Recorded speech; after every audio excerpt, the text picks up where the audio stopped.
think it's live. Am I on screen? I can't see yet. There it is. What's happening, everyone? Give me 1 second. I am tweeting things out at the moment. And then we'll get into the chaos that unfolded over the past week.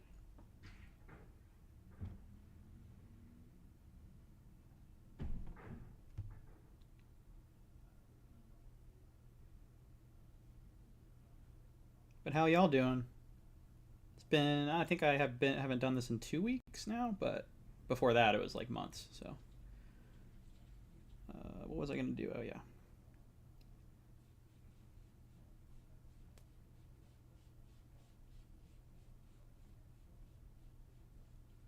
There we go.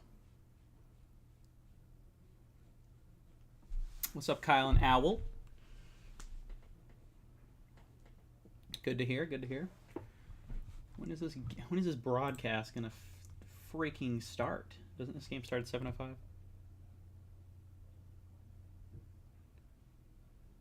Where's Bob and Franny? I need them.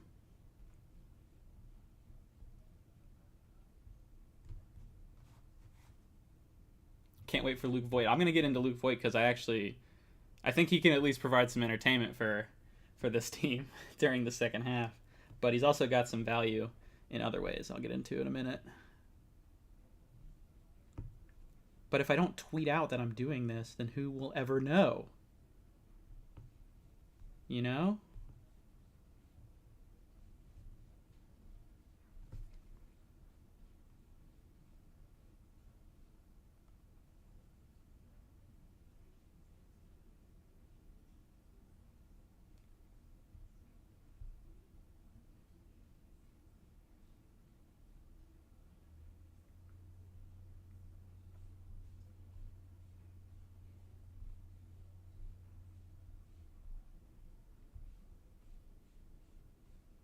What's up, Carlos?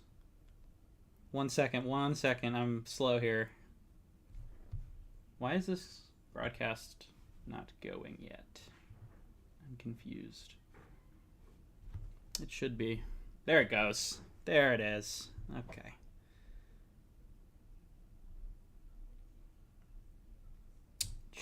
I'm bad at Twitter. I'm so slow at typing. Share. Last one. Okay. What's going on, everybody? Let's talk baseball. Let's talk Nationals. Let's talk trades, I suppose. First, let me look what kind of questions you guys have. So first, what is the best City Connect jerseys out of the bunch?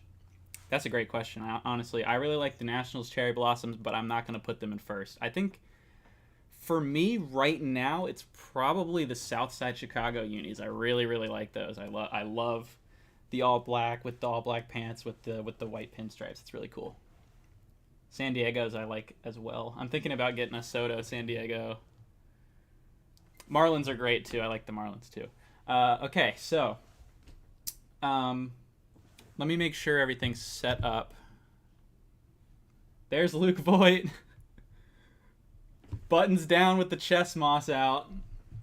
Davey's pissed about that, I bet. They're showing Luis Garcia highlights. I'll talk about him a lot because I love Luis Garcia.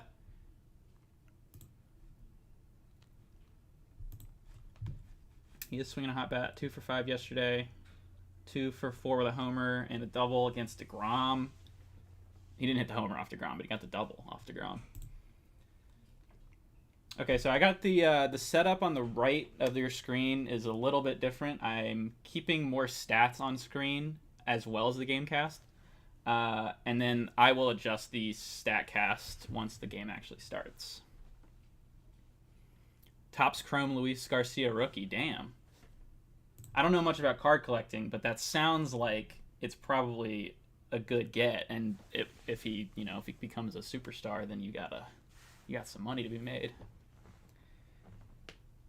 Gabe Kapler went ballistic today. What'd he do? I'm actually that game's still happening, isn't it? I saw Trey Turner hit a homer. in that one, but I didn't watch that one. I was watching the Padres game earlier.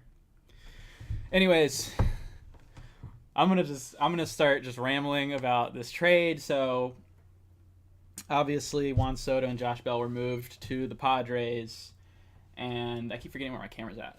And the Nationals got a big package in return, 5 prospects as well as Luke Voigt.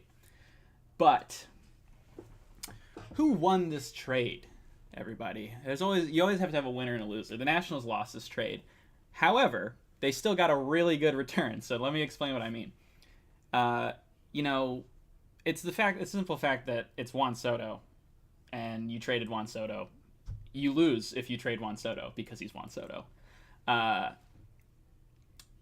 also, Josh Bell was kind of a throw-in in this deal, really. If you look at the prospects we got back, it was a good haul, and I'll get into the prospects too, but you probably could have gotten most of this for just Soto. And that's my issue. I feel like Josh Bell had more value than he was given by the Nats front office.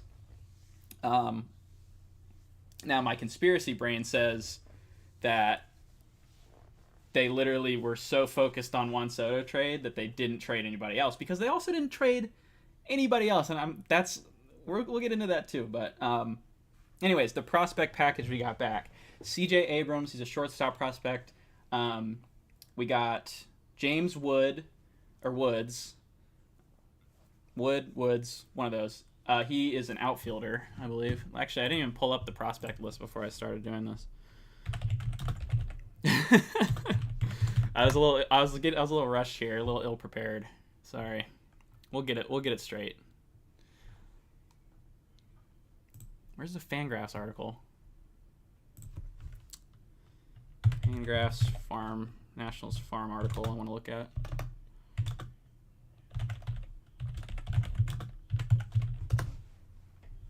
But yeah, James Woods, he's a big prospect in that deal with a lot of upside. Let's see if they added in the new ones. I had an article somewhere from Fangraphs that I was reading. Hey, Kev's in. What's going on, Kev? One Pursuit takes the legend himself. Again, I was looking for that specific Fangraphs article, but whatever. I'll just find the other one. Okay. So, let me reset here. So we got C.J. Abrams. He's a shortstop prospect. He's already been called up to the major leagues, but he was probably called up a little too early. I think he came up in 2020 because, the 2020 season was weird. So he is in AAA, which is interesting. They said that they're waiting to give him some at-bats, get acclimated, and then they'll see what they want to do. But that leaves Luis Garcia at shortstop for now. Mackenzie Gore, you may have seen him pitch a little bit this season. He has ace potential for sure. There's no doubt about that. He's currently has a sore elbow, I believe, but he should be pitching for the big league club, pretty soon, I would think. So he's got really good stuff as well. So hopefully he gets healthy soon. We see him. Robert Hassel III. He is an outfield prospect. I believe that now he's technically our number 1 prospect on MLB Pipeline. But yeah, he's a potential 5-tool guy. But either way, I think that his floor is an everyday major leaguer. He's got skills in multiple areas. He can really hit, and he possibly could be a center fielder. Might end up in the corners, but he's got speed. He's got range in the outfield so far, and he's a really, really pure hitter in terms of contact. He's also got some pop too. And Jarlin Susana. He was the 5th prospect that I wasn't on my radar for this deal, but he is a freak athlete from a pitcher. He's like 6'6", there's 102, super raw talent again, but there is something to be excited about, and also we got Luke Voigt. So here's the issue though. Nationals player development is the problem.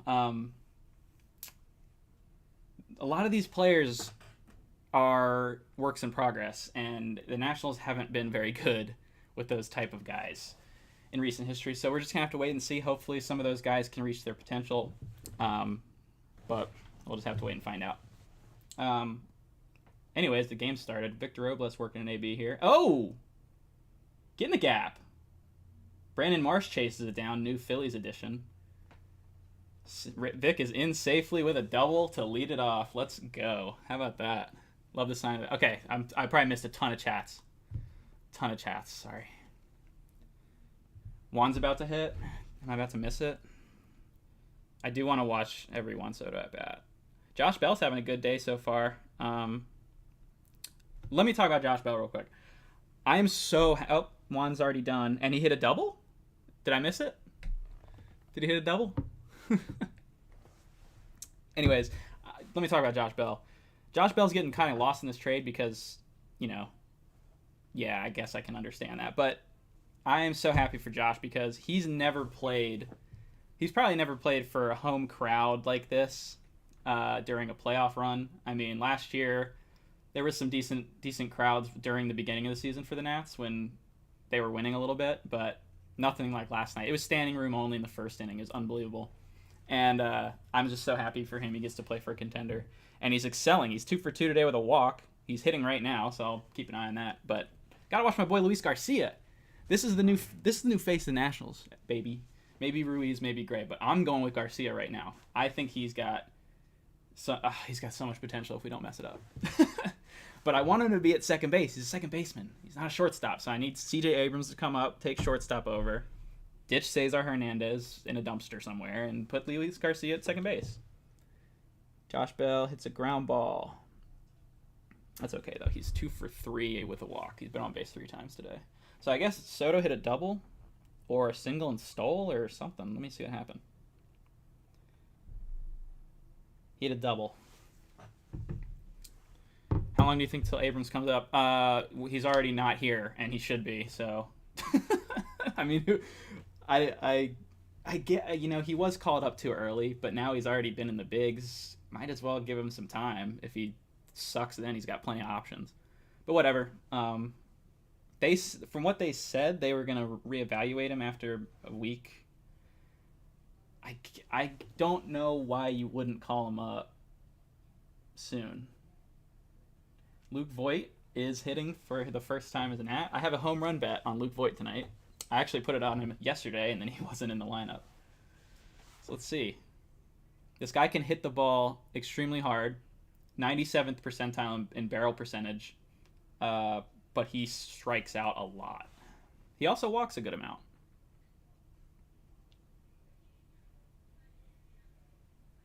Cesar Hernandez is definitely the only player with his amount of plate appearances that doesn't have a home run. I would think. Lane Thomas is the only person still on the roster who has more than 10-plus homers this year, not counting Voigt. Yeah, I know. Lane just got 10 last night. I think it was yesterday. Let's go Voigt. Oh, yeah, I'm going to fix the... let me fix the layout. So here's the thing about Syndergaard, by the way. He is really not good when he uses his four-seam fastball. He uses about 20% of the time. The numbers on it are ridiculous. He gives up like a 150 WRC plus, but his sinker is like the complete opposite pitch. He just threw a slow curve, and Luke Voigt was not ready for that. Wow.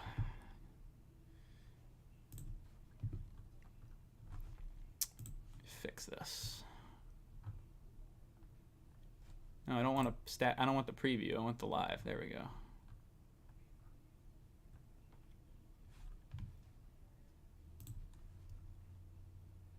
Let me see what Voigt does before I fix this. Robles stealing third. Voigt into the outfield for a first base hit. RBI. Let's go. Let's go. Let's ruin Syndergaard's debut for the Phillies. That's a good piece of hitting for a guy who has a high strikeout rate. Slowed it down and just poked it in the outfield. Wanted to make contact there. I like it.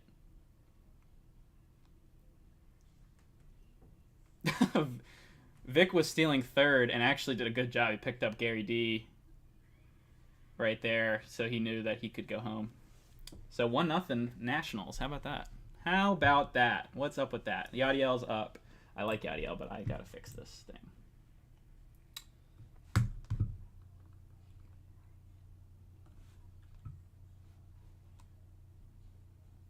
Let me, yeah, I should zoom that in.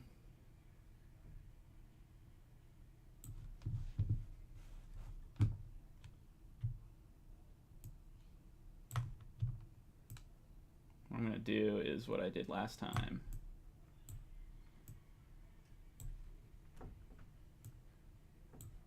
Which, as this expands, I will expand it from the top. And we'll go with that for now. Okay. Yadiel 2-0 count. Good cut. Fouls one off. I like it. Yeah, no, it would make sense for Abrams to be up in 1 to 2 weeks because we don't have anybody else. Like, Luis Garcia is a second baseman. And that's as simple as it is. He's not a shortstop, guys. And I think most of the fans know that. So, I mean, what are you going to do? Ooh, that's a good call, though. That's a strike. Let me see how synced up is this, by the way.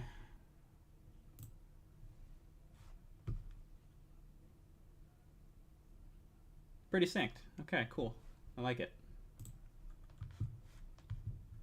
When are they calling up Cade? Now that is an interesting question. Because he's going to get called up this year. There's no doubt in my mind that he'll at least be a September guy. But he could come. I think he should come up and take over Anibal's spot now. I mean, at least give him an outing. See how he handles it. Because you want him to get some major league experience this season. Because he's probably going to be starting in the rotation at the beginning of next season, unless he really sucked when he came up this year. But hey, there's a Ruiz homer from last night. How about that?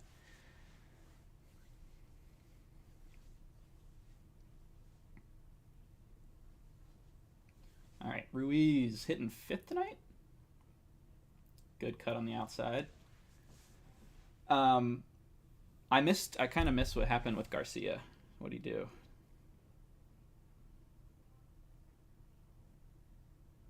Guessing he got out because he wasn't on base. Okay. Oh, he struck out. No, he didn't. He didn't strike out, but he didn't get to first base.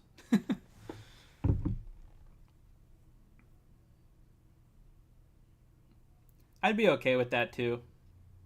I just don't really want to watch Anibal Sanchez pitch for this team.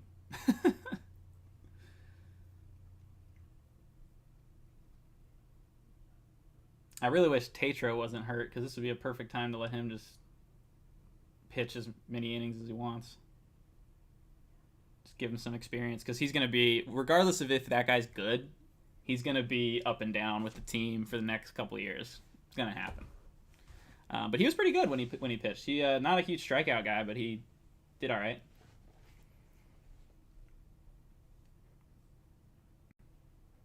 I will say the first night that Anibal pitched, I did enjoy watching him pitch because he does pitch in terms of sequencing. And I love pitch sequencing, and that's basically the only way that he can get outs is if he can trick the batter because his stuff is not good. Fetty is so weird, man. I mean, I made a video about him, and it's just like he will go out and just dominate one start, and then he'll have 3 stinkers, and it's like, what is he? You know? I think he's on the IL right now, though, with shoulder soreness, I think. But I also faded the Nats with a bet tonight. Paolo Espino's on the mound, and I like Paolo Espino, but he's not a starter. He shouldn't be.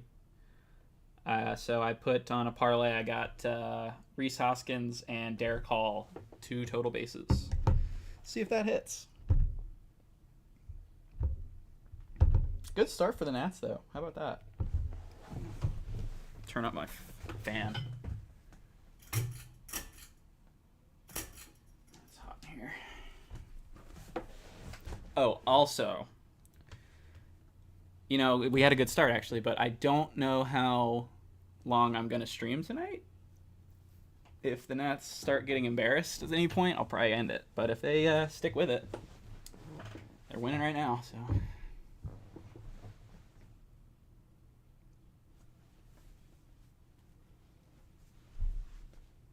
I know, I still can't figure it out if Eddie's good or bad. Like, I think either way, he'll be fine as a fourth or fifth guy for the next few years.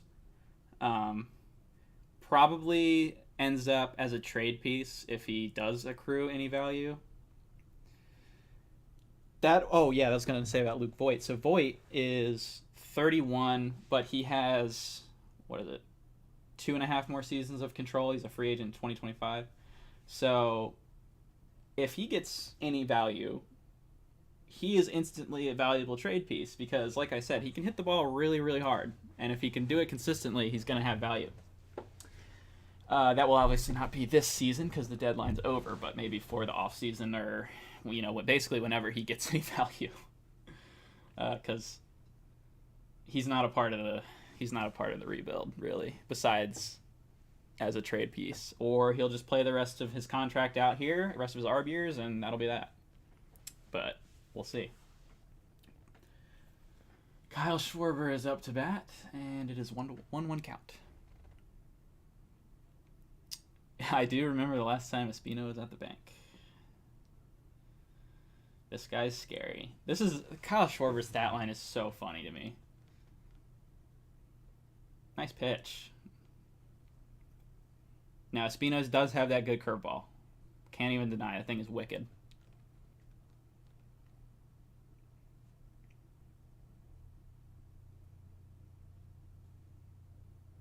Strike 3. Laz Diaz says that's a strike. That was close though. That was touching the plate at least.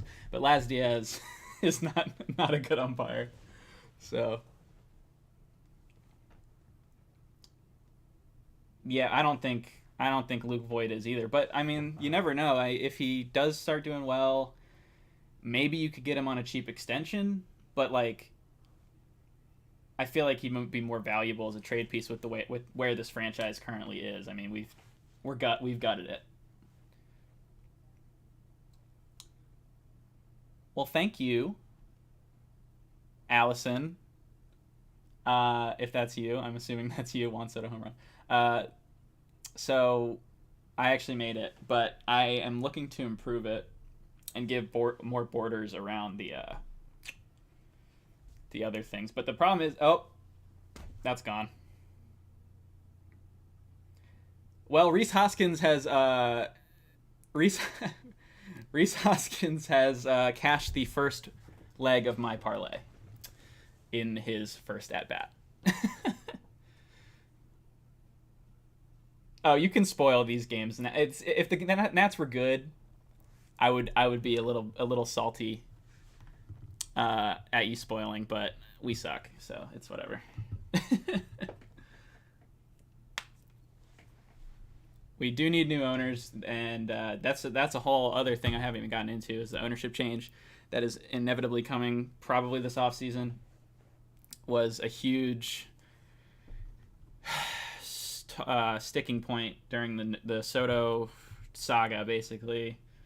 Obviously, he declined a pretty big extension, but when you break down the contract, it really wasn't that great of a deal. Less than $30 million a year AAV. And when you're Juan Soto and you're 23 years old and you're not even in your prime yet, why the hell would you take that when you know you are going to get more money later? So the Nationals needed to go up probably to $500 million, and then if he declined that, then it's like, all right, well, he wants to go to free agency, more power to him, but we got to trade him. In this case, he rejected that initial offer, not the initial, but he rejected that $440 million offer, and then the Lerners just decided that they were done, basically. They decided that they were going to be salty and that they were going to trade him. And listen, I'm not a fan of Boris either, but You cannot trade Juan Soto because you don't like his agent. Like, that is not a valid reason to do that. So what I wanted to happen was for new owners to come in, and then if they wanted to trade him, then I guess trade him, but I would want them to have first-hand negotiating power. Now, obviously, we don't have a lot of details about who the new owners are going to be, so maybe they wanted him done. Maybe they wanted the situation resolved already, but I can't fathom that. I mean, when you have such a huge asset for your business that you're about to purchase, and he just left. So I guess we'll see. The flight stories got blown up. I mean, yeah, they probably should have chartered him because he's their one and only All-Star this year. So that would have been a nice gesture. And it pretty much puts us on the same level as the Oakland A's, which is pretty sad because that is not a team you want to be synonymous with. So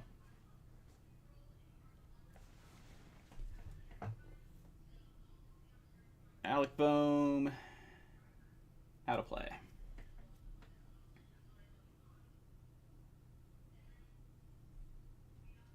Dan Snyder's not getting the team. They would not allow that. He's got his own issues right now.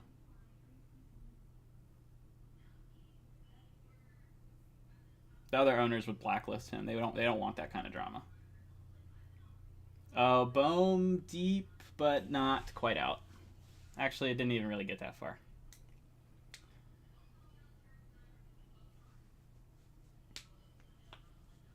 Well, if we're gonna have to score one per inning at this rate, we're gonna lose. We got our one run already. I think that was all. That was all we were getting. Well, Boehm has turned it around at the plate. Not so much in the field. But yeah, he's hitting well. He's on a really hot hitting streak right now, I believe. Or maybe it ended yesterday. So, but he's been a pretty brutal in the field. At least last time I looked at his numbers. And I mean, the eye test kind of tells you that he's not comfortable in the field at all.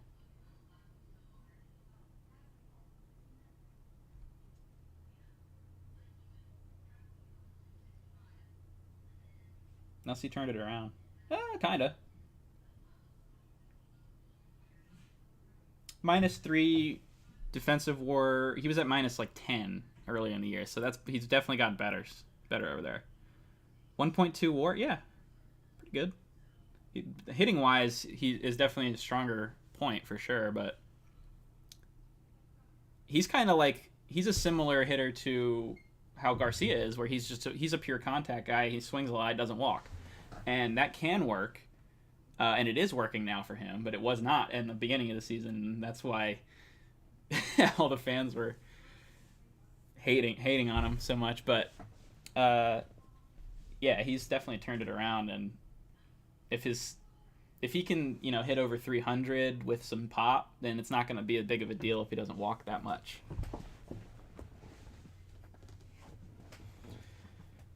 I don't know what the Phillies were even doing because they didn't do anything that crazy, but they didn't sell either. So I guess they think they're already gonna make the playoffs, but they're not gonna beat anybody in the playoffs. They went after Syndergaard, which is a rental, but he hasn't had a great season. So I don't. And they gave up. I think they gave up Mickey Moniak for one of them.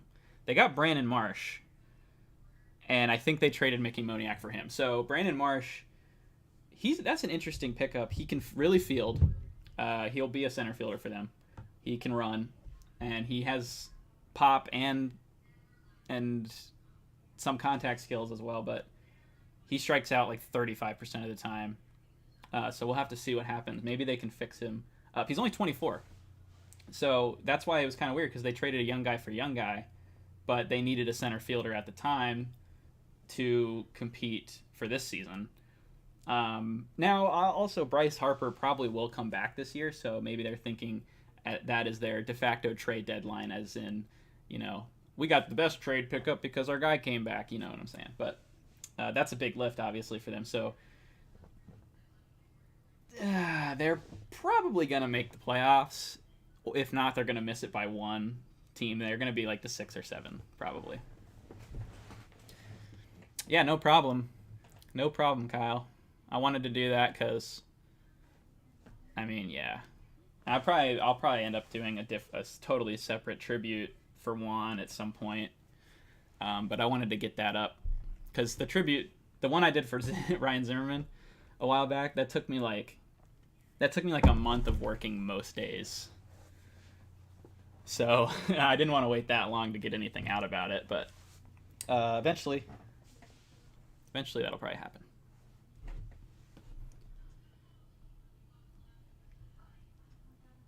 I had 8 notifications. Holy shit. Thanks for the quote tweet, Allison. Appreciate it.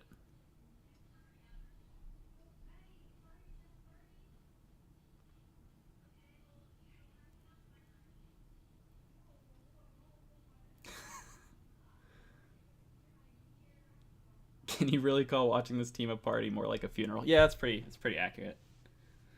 That's pretty accurate. So let me talk about these watch-alongs, by the way, because oh yeah, I gotta fix the freaking thing. Hold on. Let me do that first.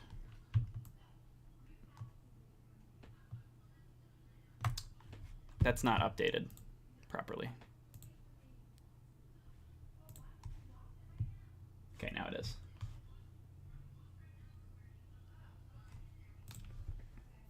Okay. What was I saying? Oh yeah. So I'm probably gonna do more watch-alongs, but I'm not gonna do them of just Nats games. In fact, I probably won't do that many Nats games. I'm going to do some that are based on whatever the best matchup is, especially down the stretch of the playoff push here, because obviously the Nats are out of it, but there's some real fun stuff going on around the league, and I definitely want to do some watch-alongs for those as well. Lane Thomas. An Alcantara start. Now that's interesting. Alcantara's going to get his own video, so you don't got to worry about that. But if the Marlins were in contention, I'd probably do it. But he's going to get a separate video because, I mean, I don't want to brag, but I did kind of say he was going to win the Cy Young back in like November or something. So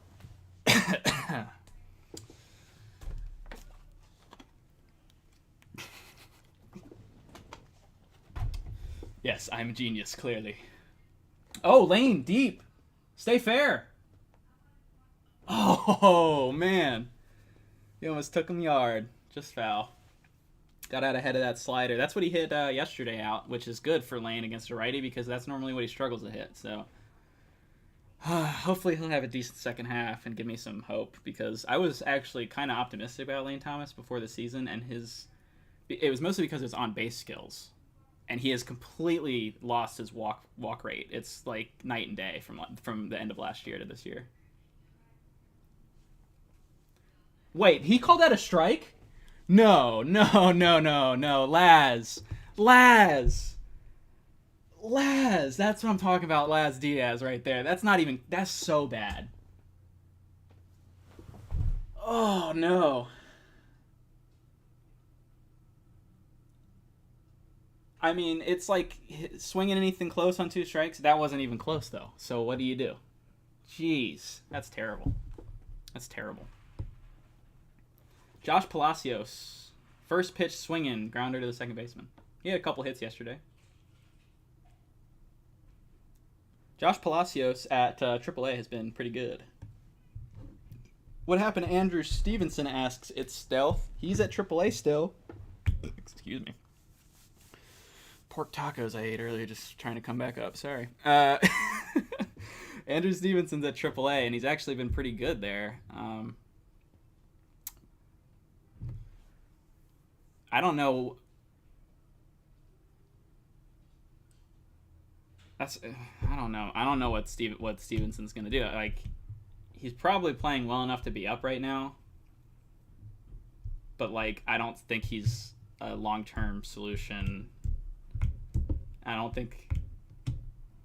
I mean, maybe bring him up and get some trade value. Maybe. I don't know. I'm sure he'll probably end up on the team at some point during the second half. Hey, it's my favorite player, Michael Franco. He has a. I was just about to say how sub 600 OPS with some of the worst defense you'll ever see at third base. He is literally so bad. Oh my god. Remember when he had like a decent start to the year and I was like, wait, what? And then he has been so bad recently. Alec Boehm, not in time. Good stop by Boehm. 3-hop to the throw. Is he a single A umpire? No, Laz Diaz, he's just old. Generally speaking, the way the ball and strike umpires work right now is that the best guys are younger because they've been used to tighter zones and also the robo umps, so they kind of know what the robot wants to call. And the older dudes, they have more leniency generally because they've been around longer when the zone was bigger. Laz Diaz is like a 25, 30-year vet or something, so he's been around forever, and he's never been good at calling balls and strikes. Literally never. So... But that's kind of, that what I just said kind of brings me to the point with robo umps is like I don't want robo umps because I think the new umpires are way better, and if you just wait for these old dudes to get old and retire, and then you got the new guys that are actually good, and then we can still keep some form of ejections and stuff because that's my favorite thing. I love bad umpiring in terms of the content. Michael Franco stole second. Excuse me? That was his first attempt, says Dan Coco. I wish Michael Franco was a good player because he seems like he's a really, really, really nice guy. Like, everybody seems to like him. He's just not that good. Yes, framing. I love catcher framing. And I think, especially with these newer umps, that framing is even more of a big deal to be good at because you've got to really, really fool these new guys. Like some of these, like Jeremy Rehack, I believe, is like second in terms of percentage. He's a guy that I really think is a great umpire behind the plate, and he's a really young guy. So it makes it so that if you want to steal a strike on that guy, you got to be extremely good at framing, and you lose that aspect of the game. As Cesar Hernandez puts us up by 1. We are ruining Noah Syndergaard's day. Michael Franco and Cesar Hernandez. Phillies legends. Wow. I mean, what even is baseball? The punishment for my crime was watching the Nats, says Monty. What's up, Monty? Let's go Padres, he also says. Yeah, Padres are my second team. I'll probably do some watch-alongs of their games just because they're so fun to watch. I mean, first of all, raise your hand in the chat if you watched the Padres game last night, because I feel like everybody was watching it, and it was amazing. That crowd was electric, and man, that first inning. Do I know Fuzzy? I do. Yes, I've watched some Fuzzy videos before. I mean, yeah, I felt like everyone was watching it. Everyone was locked in on it. And, you know, as much as I hate that Juan Soto and Josh Bell aren't here, in terms of overall baseball, it's really good for baseball because you got two. Well, first of all, you got Juan Soto, who's the best hitter in baseball, basically, and Victor Robles, bunt double. No, he could have done it. I think he would have been safe. Oh, I wanted it. Oh, Cesar stayed. He ruined my fun. What's up with that? It's not cool. Yeah, no, I'm glad he's not on the Dodgers. That's for sure. I mean, if they gave us the best offer, then it's whatever. But I'm guessing it wasn't better than that. Otherwise, they would have done it because the Dodgers do that shit stuff. Try not to swear too much. Victor yelled at Cesar like, "What the hell, man?" I just said I wasn't going to swear as much, but is hell really a swear? I don't know. Locking in for a Luis Garcia at bat. Runners in scoring position. Luis has been really good with runners on base. Outside with the changeup. If he can work a count here, get that four-seamer, watch out. What are my bets tonight? So on this game, I have a hit parlay that has Luis Garcia in it, so I need him to get a hit with Steven Kwan as well. Get up the middle. Oh, just didn't quite. Well, he's out. I also I sprinkled a little bit on a Garcia homer because of the stats of Syndergaard's four-seamer. If Garcia does get that pitch, he can absolutely kill it. Also, it's the bank, so he has enough pop to the opposite field to where every part of this ballpark is in play for him to hit a homer. And then I also have a bet on the Phillies, which was Hoskins and Derek Hall to have 2 total bases each. And Hoskins hit a home run, so he has already cashed half of it. Derek Hall, cash me out, bud. That'll be a $15 profit because I bet 5. I got some other ones too. I had Austin Riley 2 hits at plus 280. I was like, what? How does he even have that value? The dude he hit like 400 last month. I had Machado 2 hits, but I think he's not going to get that. I also had a Soto homer, and he almost went yard. Ended up with a triple. Oh, and I have a Voigt homer. I have a Voigt homer too. Because why not?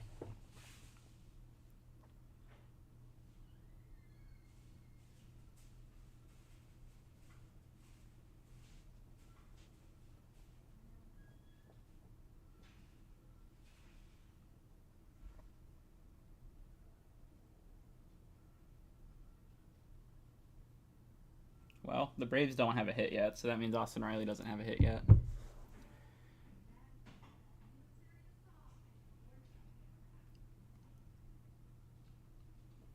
Austin Riley autograph, keep that thing. It'll be worth something soon. It's probably already worth something. That dude is really good, and I'm upset that he's on a 10-year extension already.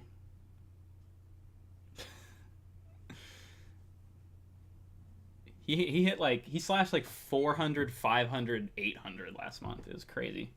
I'm sure he's going to be the player of the month in the National League if they already announced it. I don't think they have yet. I haven't seen it. Because if he's not, I don't really know who's going to beat that. I mean, maybe Soto's month, but I honestly would put Austin Riley higher. Just because Soto obviously doesn't get pitches to hit enough. It was okay. They did it. Yeah, good. They got that right.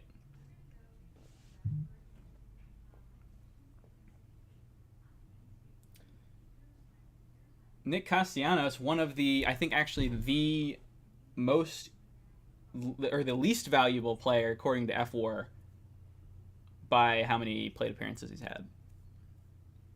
Because he can't play any defense and he hasn't hit well this year. He's slugging under 400, I'm pretty sure.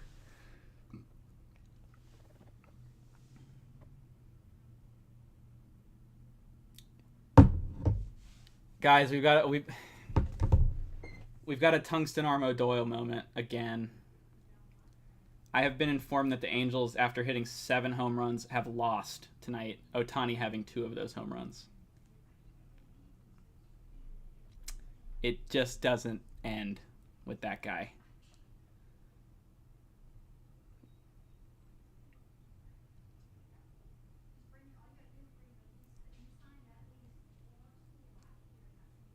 That's crazy.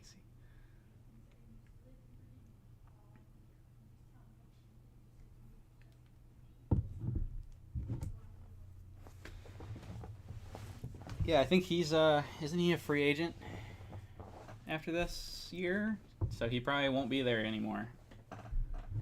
Let me actually look up his contract because I don't remember.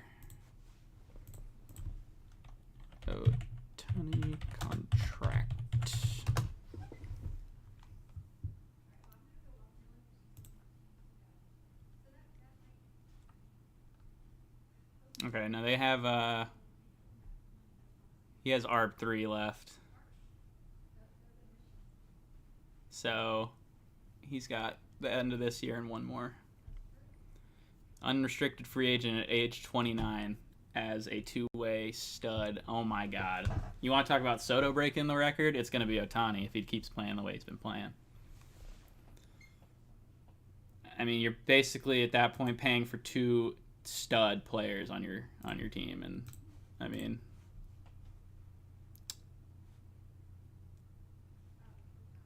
Paolo strikes out Derek Hall. That was probably a strike, actually. It was close, but it was touching the black. I'm going to give that one to you, Laz. Yeah, that's paint.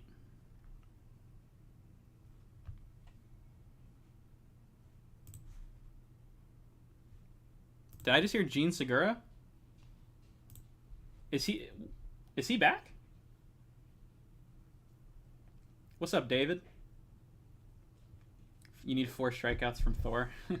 What has he got? 1? Yeah, I don't know, man. The Nats suck, but they don't strike out very much. Then again, it's a totally new team, so throw those stats out the window, basically. Paolo's painting. Painting Paolo Picasso. The triple P, as they call it. I think Gene Segura hasn't played in a while.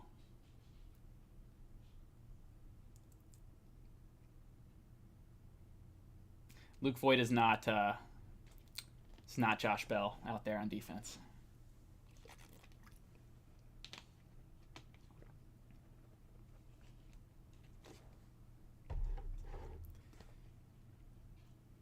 Yeah, is Meneses out tonight? He's not playing? He's DH and Yadiel. I don't understand you. I don't understand you, Davey.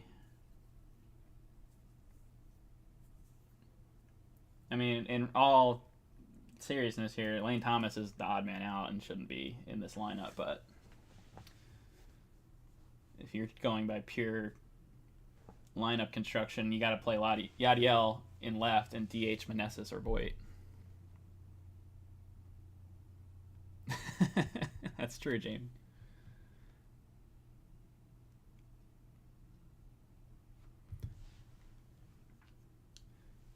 I like Meneses as a story. He's not going to be on any future contender for us, but maybe he could be a guy who gets some trade value.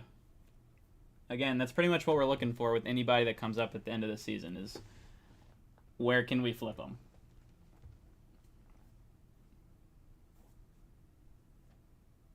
Not anyone who comes up. I should rephrase that because some of the prospects are going to come up and we don't want to flip those guys, but you know, veteran players, I should say.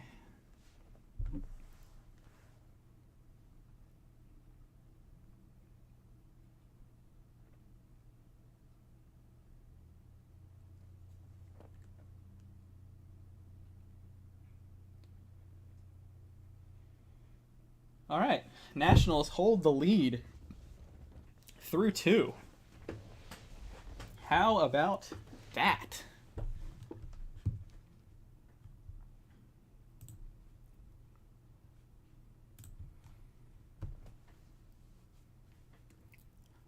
Oh, it's not jinxing if the Nationals lose. They're just bad. I'm still expecting to lose by like 5. Oh boy, but maybe Luke Voigt will catch my homer bet right here. I'm telling you, if Syndergaard throws his... I mean, I wonder if someone just told him to stop throwing his 4-seamer. He doesn't need to throw it. He really doesn't. He doesn't get any value from throwing it.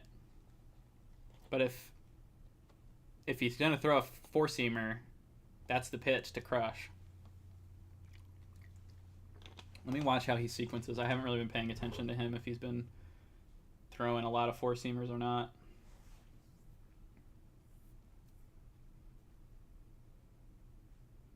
Yeah, I'll talk about Luis Garcia too, because I mean, I think anyone who's watched can see he has extreme hitting talent. and he's a unique hitter because he doesn't walk. So now the question is, can he sustain that type of hitting and be productive? If he can, then you don't change what he's got going, because his hands are so quick. He can make contact with most pitches. Now he will have to cut down his K rate a little bit more to accomplish that. I'm pretty sure he is over 20%, which isn't terrible, but if you're going to have a high contact approach, you need to probably take that below 20%. There's like 5 Luis Garcias, which is the one I want. I think it's this one. There we go.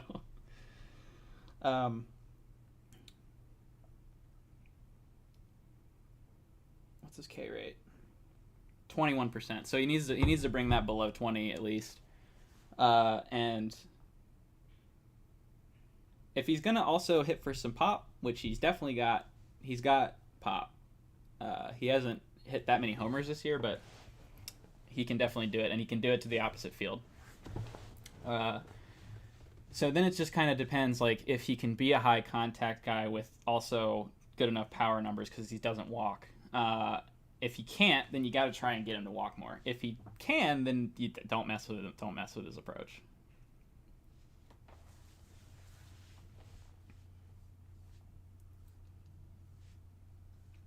But I'm just excited because once he starts playing second base, I promise you he's gonna be better over there. Like, he was positive defensive run save last year at second base. And he's like minus a ton this year at shortstop because it's not the glove. That's the reason why I have so much optimism about second base is he can pick it. It's the throw.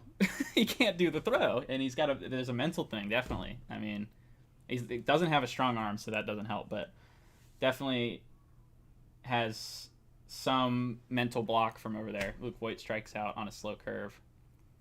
Not throwing him a fastball.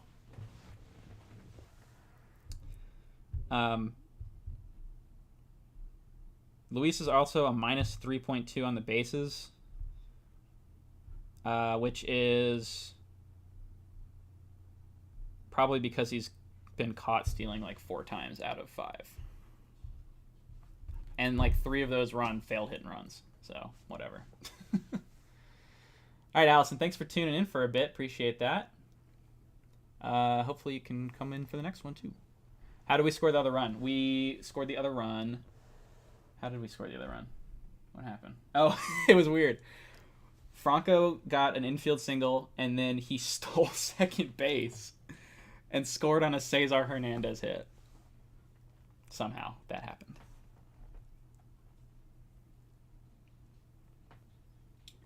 Yeah, definitely get out to that Padres-Nats game next week. Give our boys some love. Watch the Padres because they're really fun, and watch us lose a lot.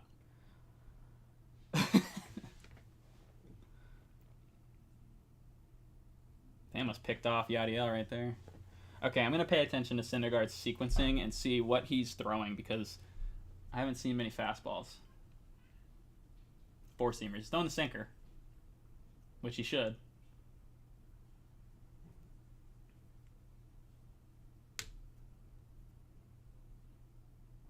I know, Monty, I want that. I'm going to get that City Connect with Soto on it at some point.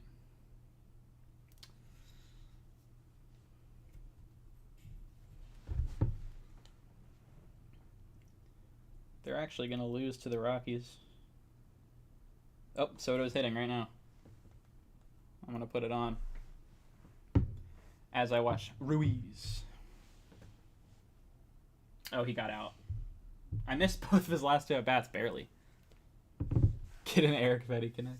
I need to get the Cherry Blossom. I'm going to get the hat first, I think.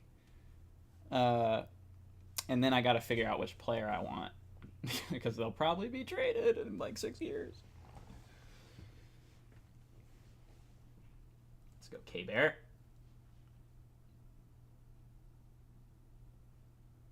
Yeah, he's throwing a lot of soft stuff. You know, it's so interesting from Syndergaard, who was a power pitcher when he came in the league. And injury is really just taking that from him. Very strange seeing him as a Philly, as he was a Met for so long.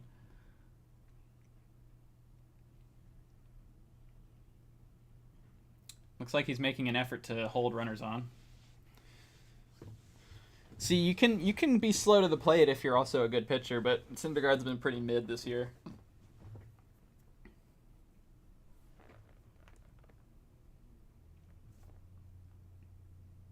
Yeah, Yadiel was running. So they're trying to run on him. I like it. I do. Because otherwise we'll never freaking win a game if we play safe. We have to play aggressive every game to even have a chance to win.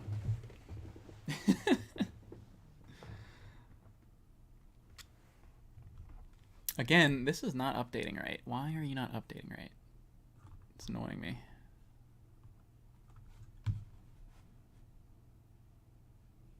I'll fix it in a second. Oh, yeah? Yes!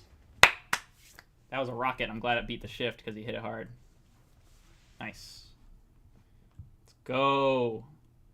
Now, there is some numbers that suggest Ruiz is due for a bounce-back second half at the plate. He had about a 400x slug at the All-Star break, and he has like a 320 slug. So that should tell you something. I mean, 400x slug's not great, but it's better than 3 whatever. So he had a homer yesterday, so that slug probably went up. Just get the blank jerseys? Yeah, I know. Probably have to get one of those. Okay.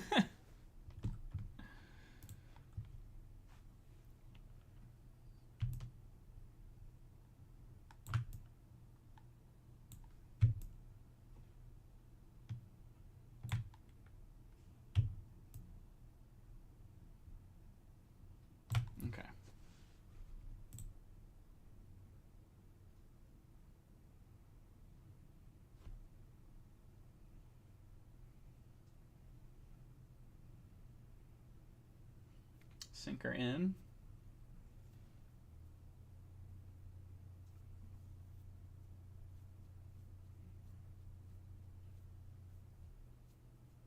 Vargas. He had 4 hits yesterday. Ildemaro Vargas. Lane. Oh. Okay, Lane's hit some balls hard. Foul. Almost had a homer. Almost had a double right there. Putting the pressure on Syndergaard a lot here. I do like the way the Nats are playing. They're trying hard. I appreciate that.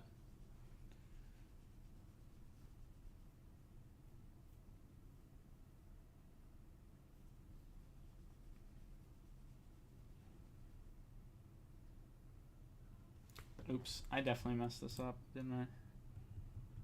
Yeah, I did. I need that.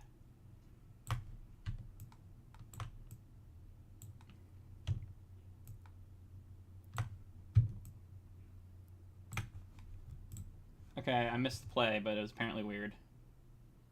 Okay, it was foul.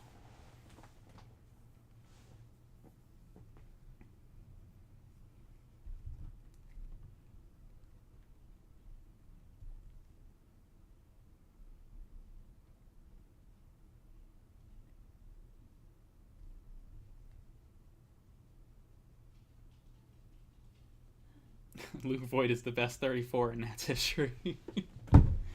Sign? Yeah, my mom got me that. We actually bought it, or she bought it for me for my birthday, and then it came in and it was a Giants one. They sent the wrong one first, so I had to return it, but got the one I wanted. It's pretty sweet.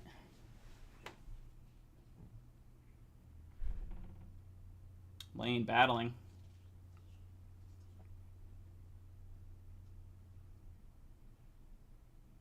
Must be humid. He is sweating.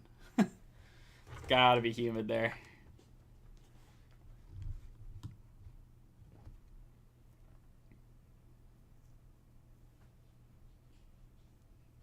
I need to cut my hair. I'm cutting my hair this weekend. I'm getting it cut. It's too long.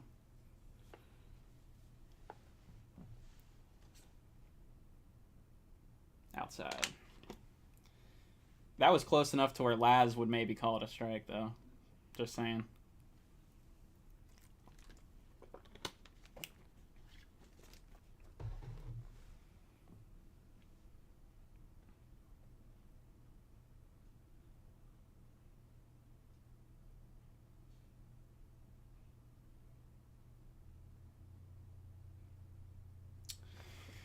All right, Lane hit a grounder.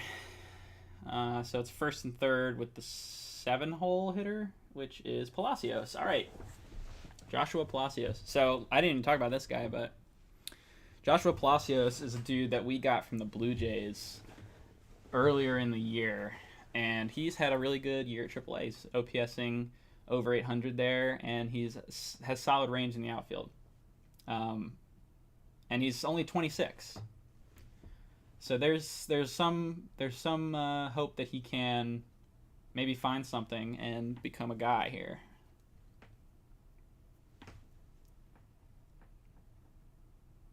He's got pop too. He hasn't shown any quite yet since this is only his third game, but he's got it.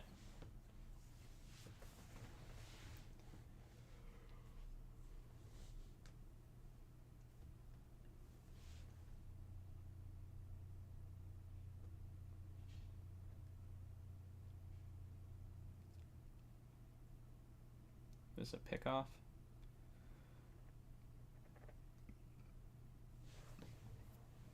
I would think that Lane would run here.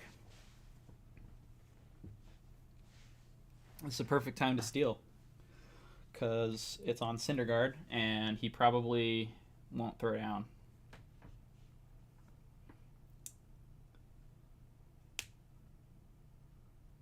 There he goes, and he's safe. Yep.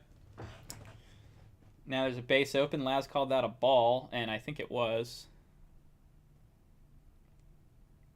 Yes. All right. Cool. Yeah, we gotta start running. We gotta start running because we got some speed here with some of our players. Robles hitting leadoff.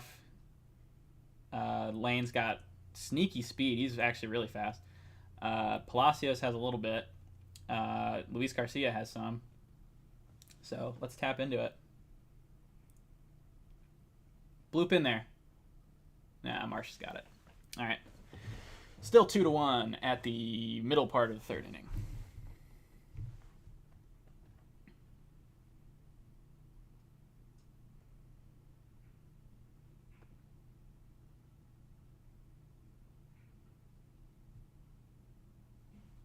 What was that error? Oh, that was Voigt. I'm gonna go to the restroom real quick.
Josiah Gray's on my screen. He's talking about the military salute.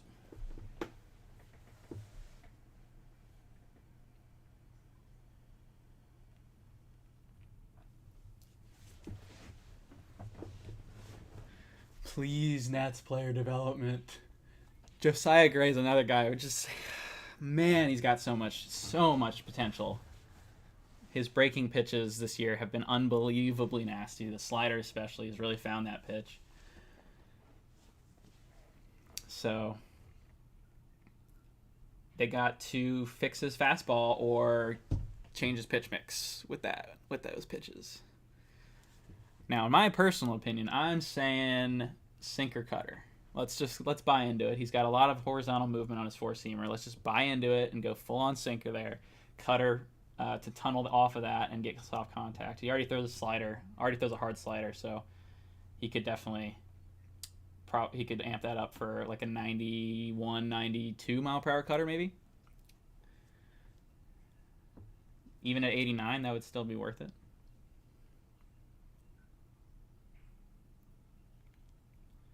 Yeah, no, Gray's been up. He's had his ups and downs this season. But what I need people to realize is that this is his first big league season. And I know people like to overreact when something goes wrong. But this is literally his first major league season, his first full season.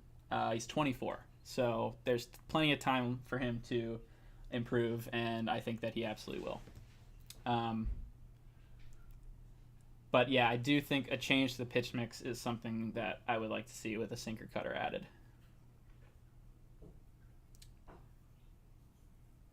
Or, they could revamp his four-seamer and get his spin efficiency to become better. So the problem with him is that his four-seam fastball moves a lot horizontally, which gives it a flat look, and it doesn't have that rising look.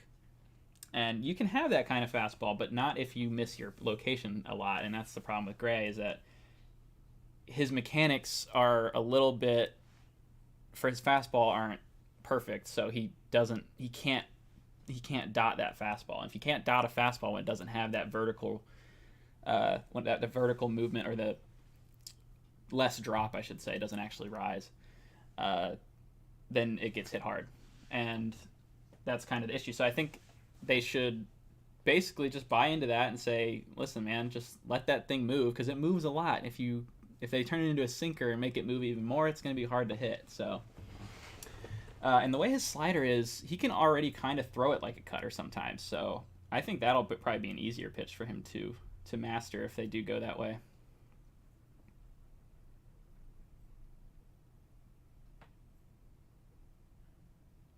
Now, I do disagree there, because we do need pitching, but actually some of our best prospects are already pitchers, with Cole Henry and Kate Cavalli, and actually Jackson Rutledge has found it out of nowhere. I kind of had given up after his injury problems, but out of nowhere he's going like 6, 7, 8 innings one outing and he's figured something out. I don't know what he figured out. I don't know what they changed, but I would expect him to get promoted pretty soon. Not to the majors, but he's like a 24-year-old or 23-year-old in low A, so he's actually older than most guys, but he seems to have found something, and I hope that he can continue to move up and have success.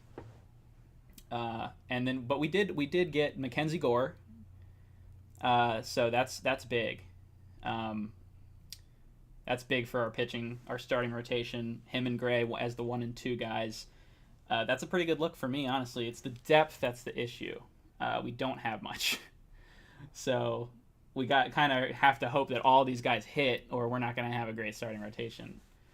And you want to have multiple options in case something doesn't work out. So, but there's still some pitchers that are farther away that will probably be on the next contending Nats team, or at least the team that doesn't suck this bad. So, there's something there in the farm with pitchers, and I think the position players that we got are definitely going to be, at the very least, major league regulars one day.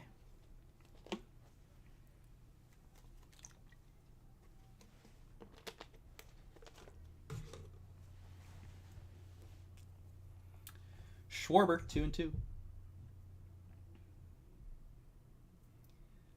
Schwarber does not like the curveball that Espino is throwing him. He's just trying to foul it off until he gets a fastball. I mean, I don't blame him. That's Paolo's one good pitch, really. Like in terms of actual stuff.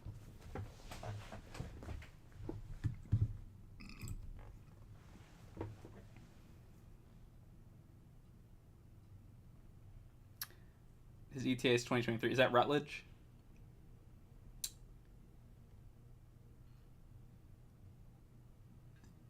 So if he has really found it, then yeah, I agree. But if this is just a blip and he actually gets promoted and isn't that good, then it'll be longer, if at all, at that point. But he seems to have figured something out, so good luck for him. I hope he can. I mean, he's the physical attributes are definitely there. Like he's a tall, big pitcher, power. So now it's just see if he can put up the numbers that his physical traits would allow. You know.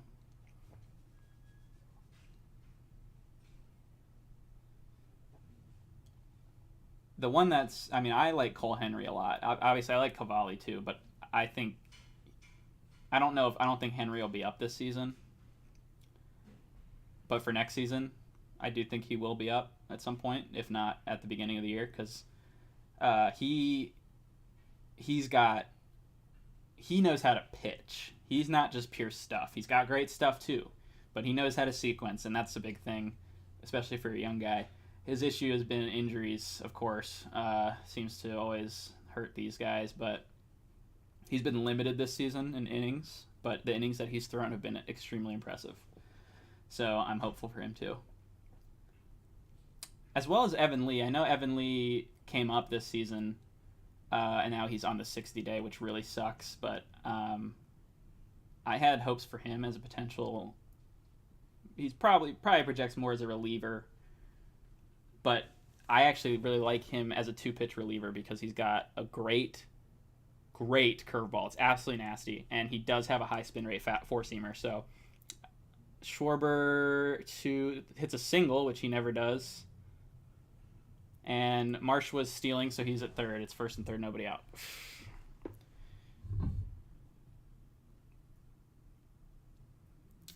I'm not going to do much gaming content on this channel, but I'm going to do some, and I have one idea for a potential out-of-the-park baseball video. But that's probably all I have planned. I mean, maybe I'll play some MLB The Show, but I haven't really been playing MLB The Show that much, so right now that's probably not going to happen.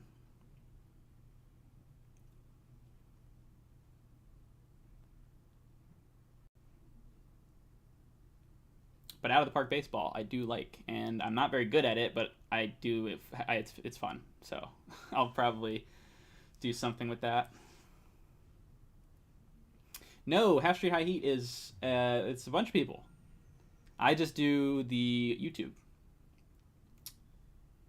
and graphics and video and stuff like that. But we have a lot of writers who write articles. We've got the podcast.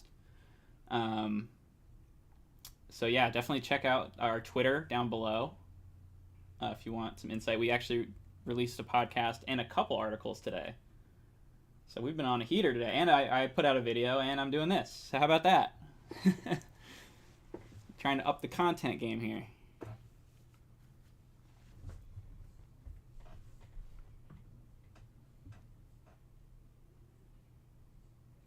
No, I have this version of the show I have on the Xbox. I used to when they didn't have it on the Xbox, but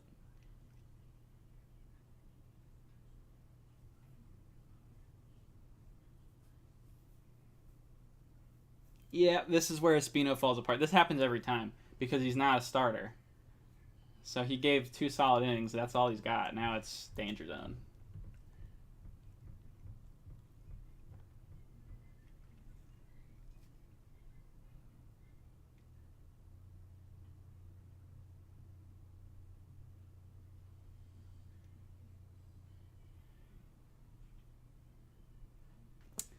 Threw a 3-0 breaking ball.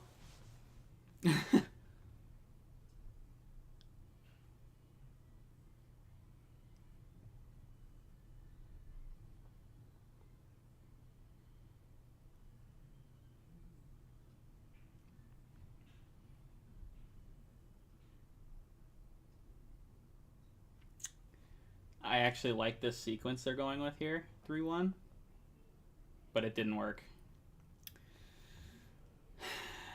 All right, tie game. I actually like the idea to go for a fastball there, but I would have gone inside instead of outside.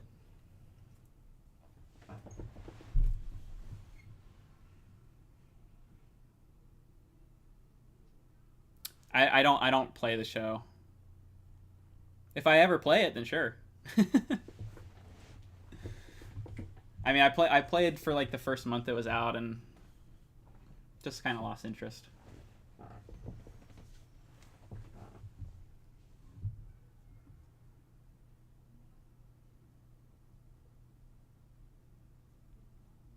Yeah, see, this is where I was like, oh, you just never know with this team. I mean, we started good, but I still had no confidence we were going to win, and this is why.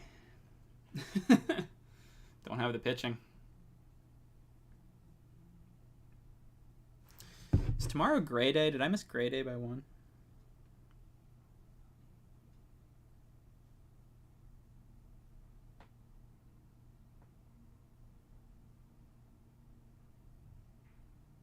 It is. I miss Gray Day. It was on. It's an Apple TV broadcast. I don't want to react to that. I hate the Apple broadcasts.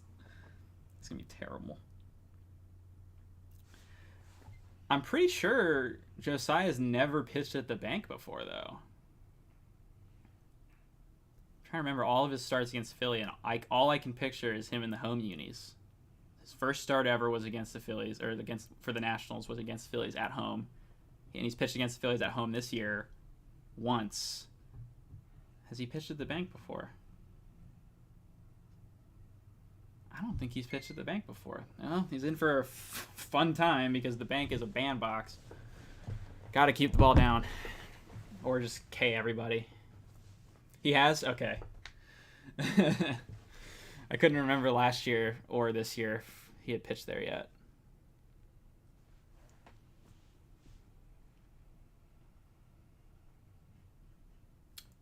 Front door curveball. How about that one?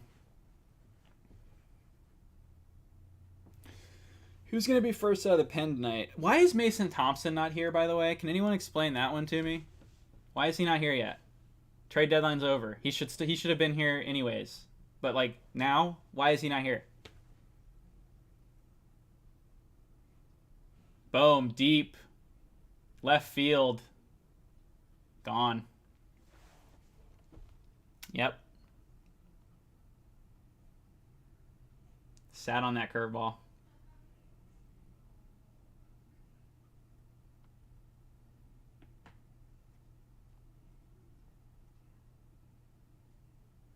Yep, and that's Philly.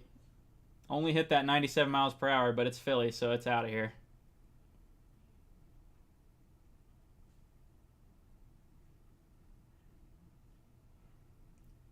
That ball is flying out of the park. Jeez.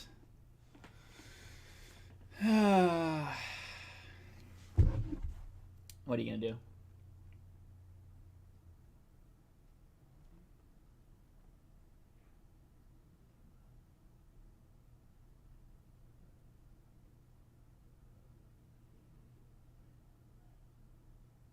Alonso and Vogelbach went back-to-back tonight.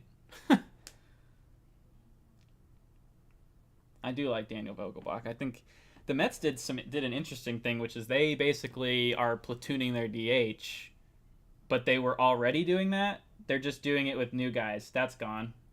No, not quite. Not quite. Jeez. God, just get the ball in the air.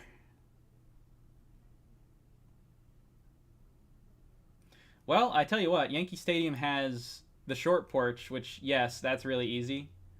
But they also have a really deep left center field.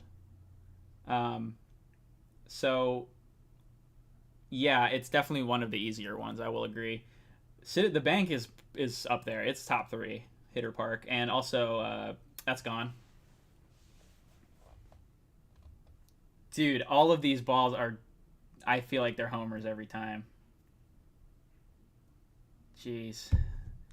Also, the Reds Stadium, Great American. is Great American is a Little League park, I swear. Great American might be the easiest to hit in. I mean, Coors is easy to hit in, but for different reasons. It's easy because the outfield's huge. There's a lot of singles and doubles to be had there, but also the ball flies because it's in the mountains. But the fences are really deep because of that, so it's a little different. But Great American is basically Williamsport. There's Derek Hall with a knock. I need him to get another knock now, and then my bet cashes. Yes, Arizona is similar too, but again, another park with deep fences because of that. And also because of the humidors, it doesn't fly as much in there in Arizona anymore. It still flies good, but it doesn't fly as good as it used to.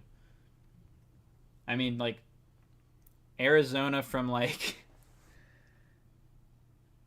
90s to basically what, 2 years ago when they put the humidor in there, 3 years ago or something. It flew a lot.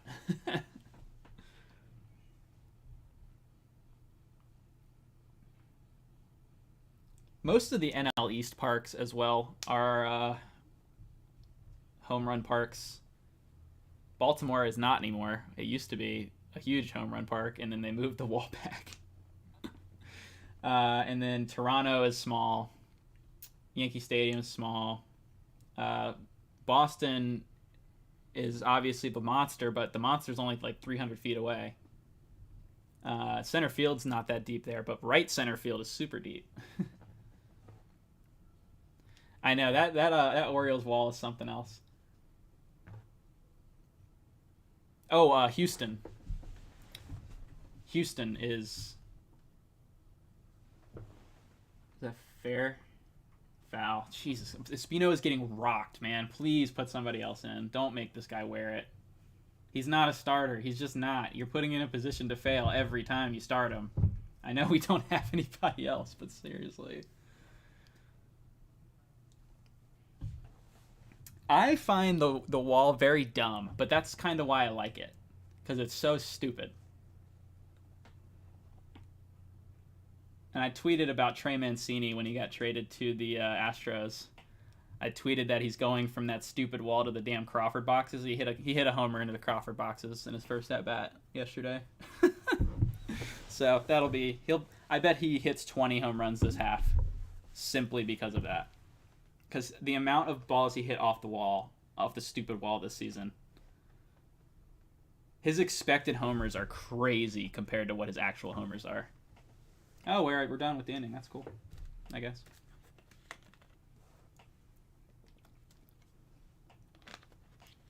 Nats Park's a hitter's park, especially when it heats up in the summer. I'd say in April it's not. It's actually a pitcher's park. Because what you get is you get that half-straight wind. Basically takes away left field unless you hit a line drive. And then it just doesn't carry to right center as well. But once it starts carrying to right center at Nats Park, it's a tough park to pitch in, for sure. For sure. Victor Arano's on the roster. He pitched yesterday, I think. Or the game before that. Lindor took him deep on a pitch that was like at his ankles. It wasn't even a bad pitch. Arano has been an extremely unlucky pitcher this year. He's actually, all his advanced metrics are pretty solid. But he's gotten some bad BABIP luck. But his sinker slider combo is amazing. I think he's definitely a guy that I want to see in this bullpen for a while. Unless we pretty sure he. Hold on, let me see what his contract status is. But I'm pretty sure he's an ARB, or he's about to be an ARB or something.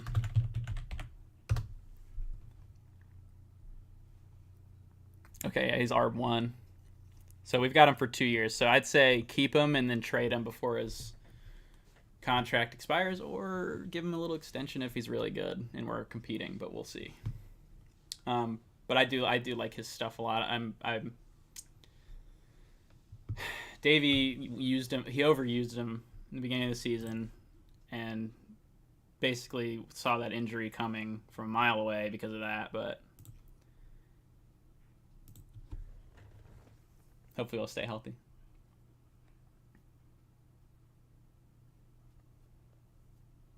Yeah, if he gets trade value and we're not at the point where we can compete in a couple years, which we probably won't be, trade him. If for some reason we are way ahead of schedule and he's a valid reliever, then you probably keep him for a playoff run because he is a good reliever. But that's not that's not going to happen. We're not going to be back in the playoffs for a long time. Probably, I mean, optimistic would be like 4 or 5 years.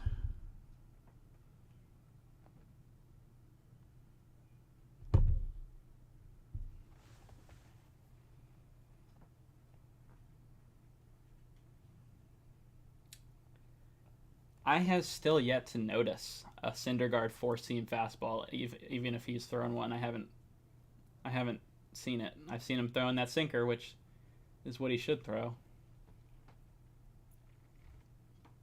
2-0 right here to Franco. This is where you throw the 4-seamer. He threw a sinker, and he got an out.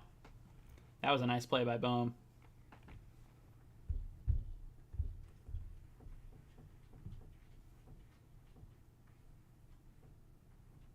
Oh, I think my cat's trying to get in here.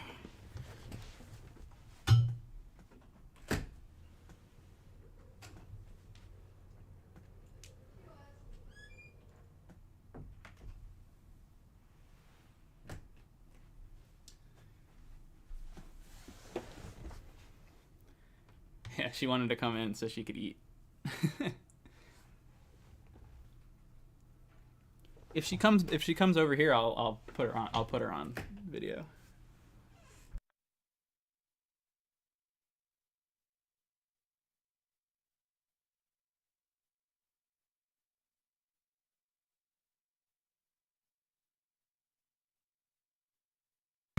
That was my mom. Sorry.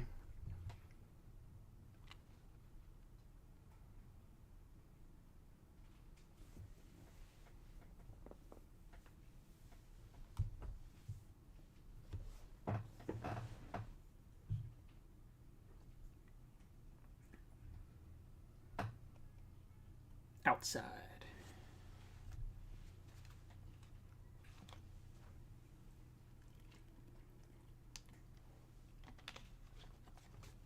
Key's over there eating some food. Key's over there.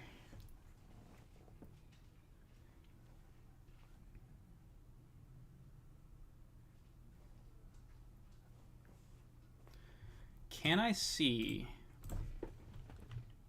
on Savant are they tracking his pitches? I want to see if he's even thrown a 4-seamer. He probably has thrown one that I missed. There's another sinker. That's a really good sinker.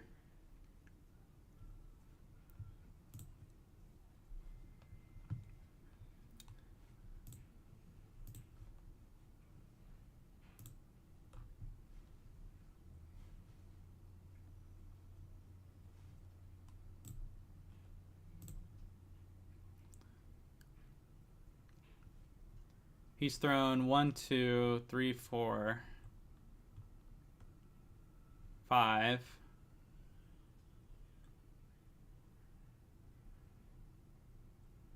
That's it.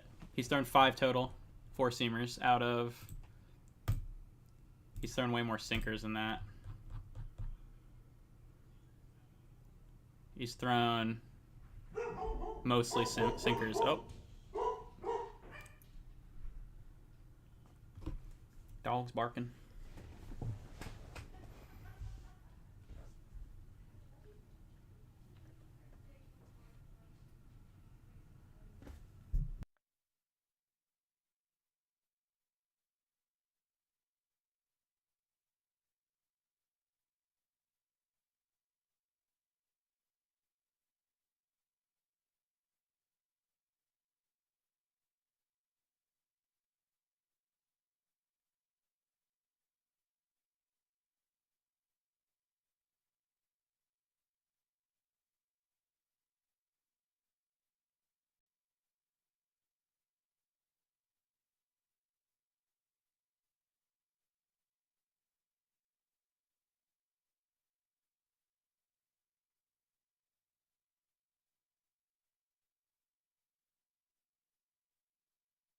Oh, I had my mic muted.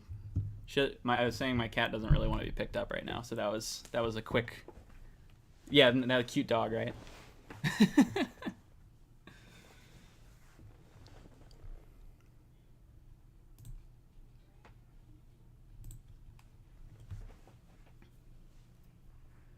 Okay, I think what we're gonna do is we're gonna watch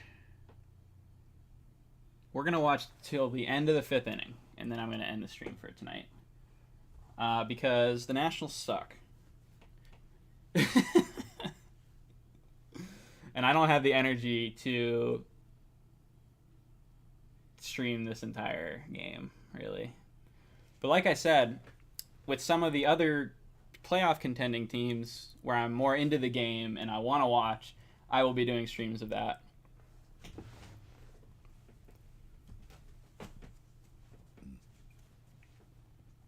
We're going to stay in for bottom of the 4th, top for the 5th. Because I think Luis Garcia will hit one more time. Actually, I think he's going to lead it off next inning. So we'll watch Garcia and Voigt again. And Laz Diaz calls an awful pitch, a strike. Paolo Espino is still out there for some reason. Thanks, Davey.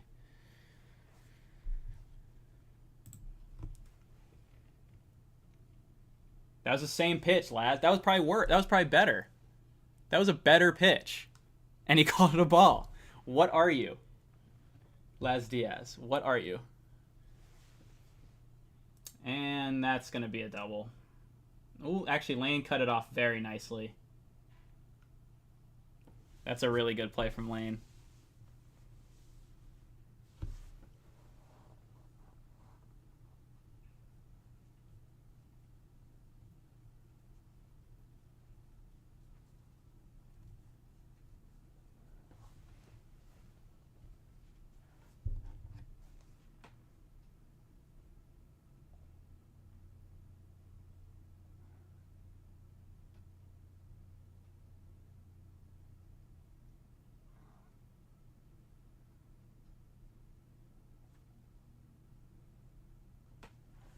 Brandon Marsh up to the plate. I've got a feeling this is going to be an ugly inning.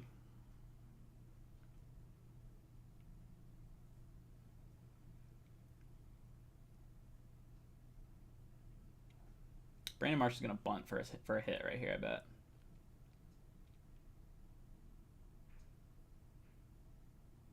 Actually, he doesn't feel like a bunting type of guy anyways, because he strikes out a ton. He's up there to swing it. Also, why would you bunt against the Nationals? I mean, we give up enough free outs. You don't have to give us one.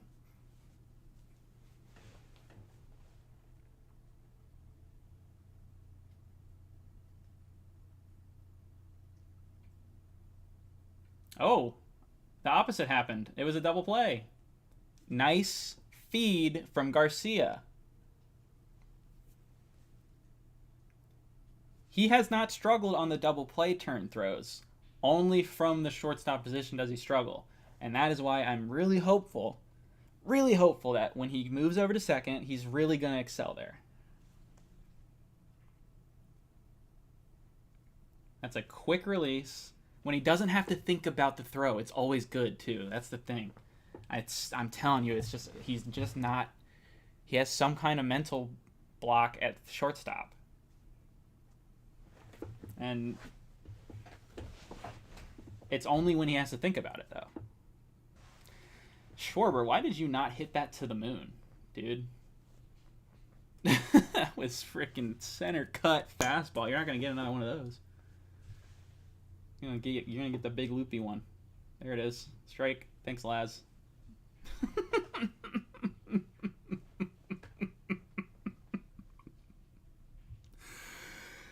Whew, Laz Diaz is on a heater tonight. And Kyle Schwarber is an unhappy camper. Can't blame him. It's not even close. He should have hit the first one, though. He should have hit the first one. All right, we got one more chance for my my Luis Garcia bet to cash.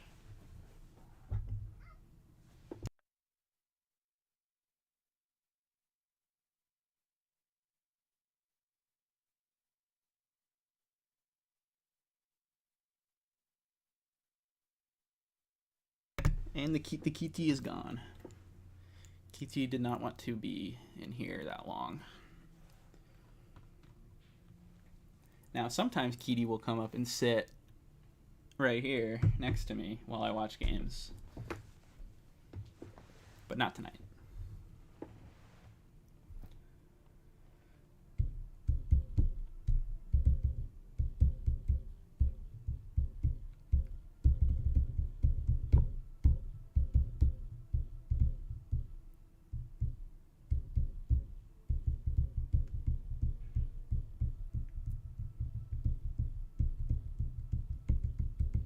I just let him out. He wanted out.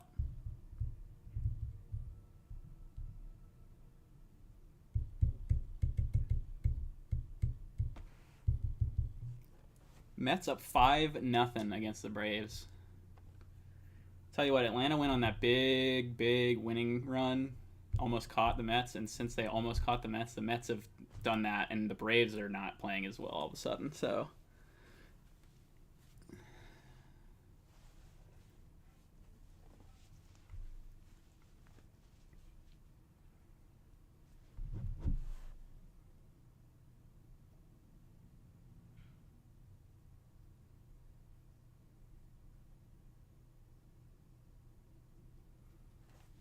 All right, Luis. Do it to him.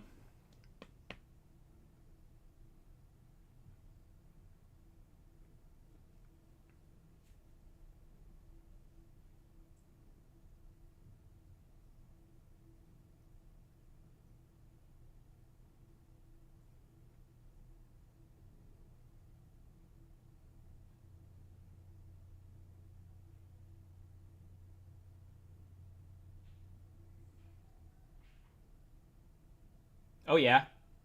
Get down. Waited for a curveball, hit it into right field. We like it.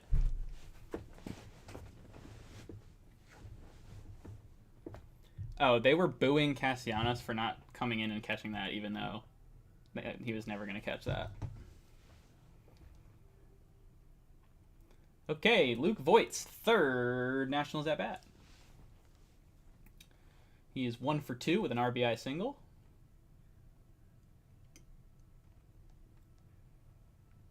Let's make it 2. They almost picked off Luis.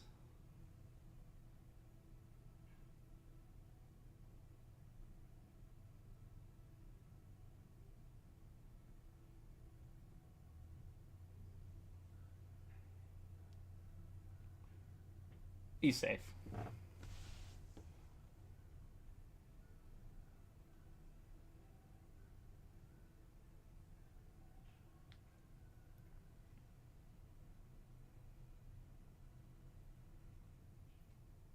That's hit hard. Get over his head. Get out. Oh, no.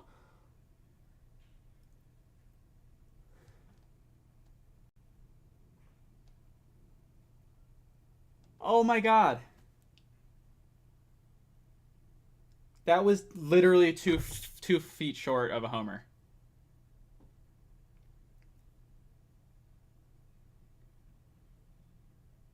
That's a good hit. That's a good piece of hitting right there.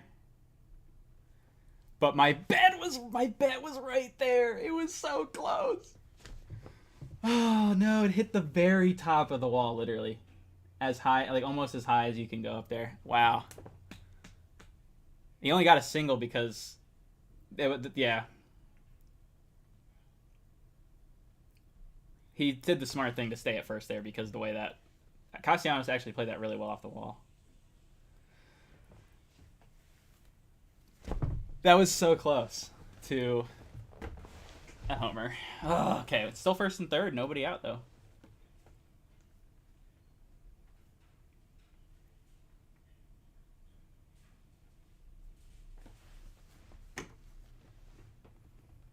Bruh, I agree. That was a bruh.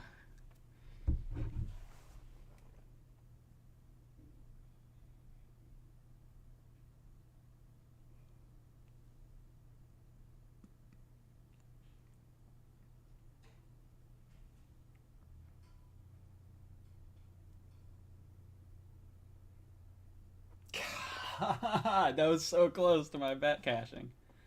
Yadiel with a run, hitting hits. That was good English for me. So as soon as I say, hey, the Nats are probably going to lose, they start coming back. I'm still not going to be able to stream past this inning. I'm literally tired. I'm dying of tiredness right now for some reason. It's probably because I've been talking my head off for like 2 hours straight. I had a lot to discuss about the trade deadline. You feel me? I'm going to try to do these every week from now on. Dude, I'm not going to commit to that. We'll see.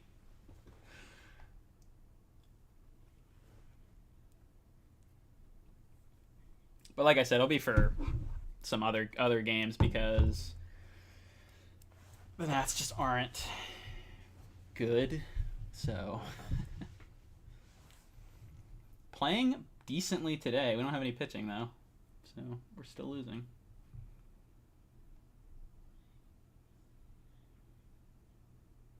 Yeah, he was looking for a fastball there. Syndergaard's mixing in that slow curveball a lot more than I've seen him do. At least, well, I haven't watched him that much this year, so that could be just a this year thing. It's just weird because he's such a power pitcher and just can't do that anymore. It makes sense, but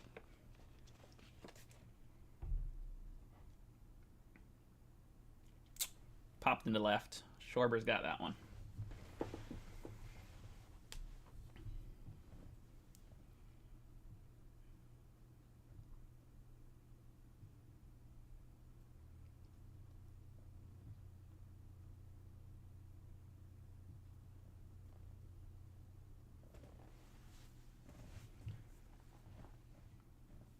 Lane has hit the ball hard foul twice. Let's see if he can straighten one out.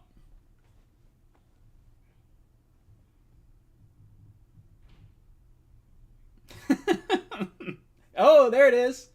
There's a knock. It is bases juiced. Who's coming up 7th? Josh Palacios. Okay. Let's go, Palacios.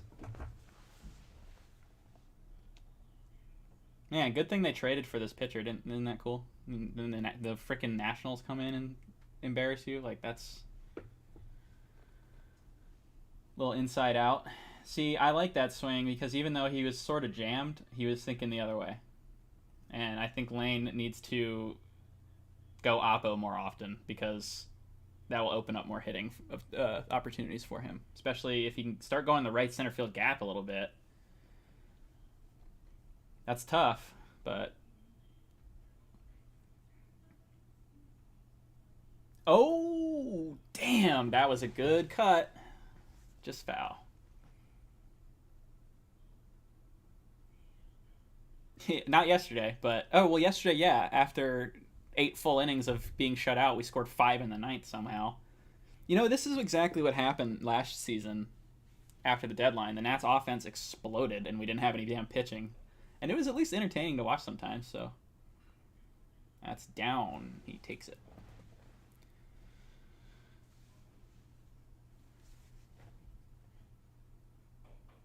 You're at yesterday's game? Or the first one? The first game after the deadline was a very good, awesome surprise. And I actually might be making a video about that.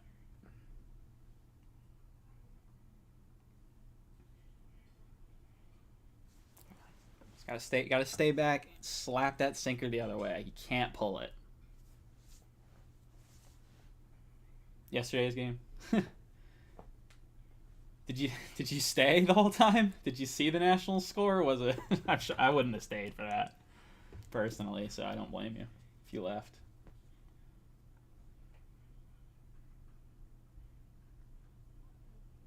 Down and in. Run scores.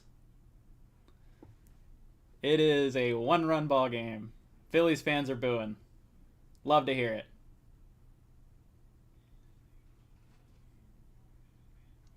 Heard it over the radio.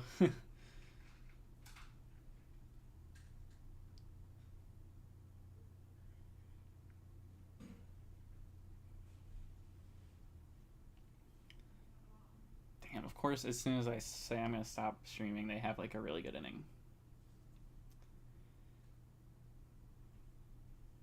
Oh, yeah, get down.